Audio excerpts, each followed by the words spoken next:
Most people think a forklift lifts a load using hydraulics. That's not entirely correct. Hydraulics create the force, but the actual lifting of the forks is done by the lift chains working through a pulley system. And if that movement isn't guided properly, the entire mast would bind under load. Hello everyone, welcome back to the Lift Parts Warehouse channel.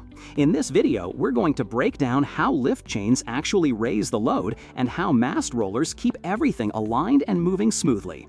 Let's start with the main components inside the mast. You have the hydraulic lift cylinder, lift chains, sheaves or pulleys, the carriage, and the mast rails.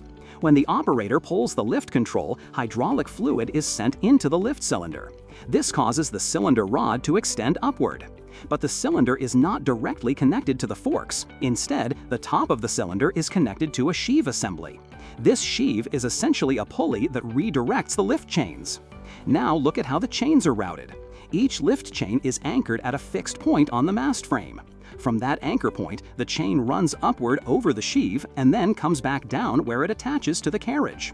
So you have one end fixed and the other end connected to the carriage, with the chain passing over a moving pulley. When the hydraulic cylinder extends, it pushes the sheave upward. As the sheave moves up, it pulls on both sides of the chain loop simultaneously.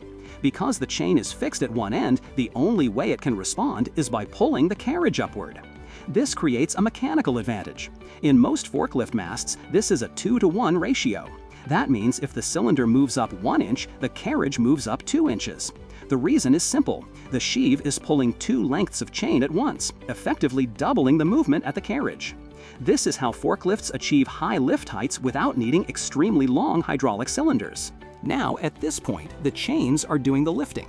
But lifting is only part of the system. The load also needs to move straight, stay stable, and not bind inside the mast. And that's where mast rollers come in. The carriage does not slide directly against the mast rails. If it did, you would have metal-on-metal contact, high friction, and the mast would lock up under load. Instead, the carriage rides on mast roller bearings. These rollers are mounted onto the carriage and positioned so they run along the inner surfaces of the mast channels. As the carriage moves upward, these rollers rotate along the mast rails.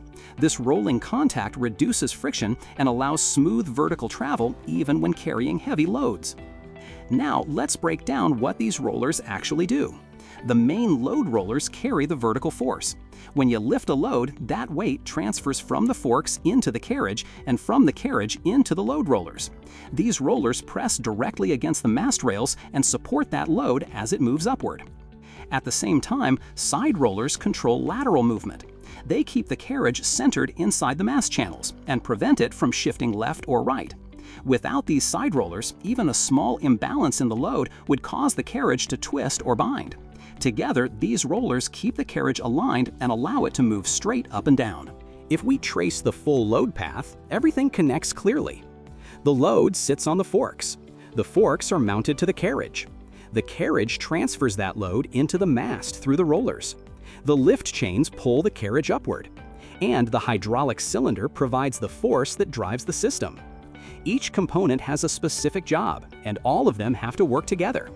Now let's talk about what happens when things start to wear. Lift chains do not stay the same length forever. Over time, they stretch slightly due to constant loading. If one chain stretches more than the other, the carriage will no longer lift evenly.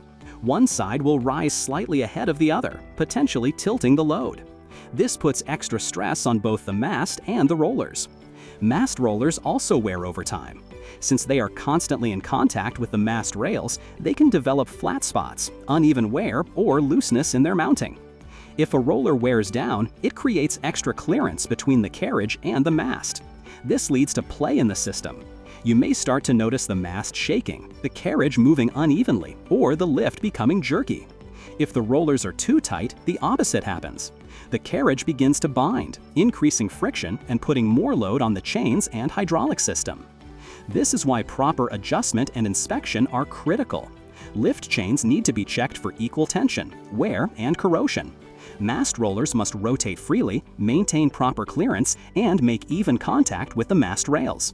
If either one is out of spec, the entire lifting system is affected. The key takeaway is this: hydraulics provide the force. Lift chains convert that force into a lifting motion. And mast rollers guide that motion and keep everything aligned under load. If all three are working correctly, the forklift lifts smoothly and safely. If one component fails, the entire system starts to struggle. At Lift Parts Warehouse, we supply lift chains, mast rollers, and mast components designed for real working conditions. Keeping these parts in proper condition ensures consistent lifting performance and reduces downtime. Thanks for watching.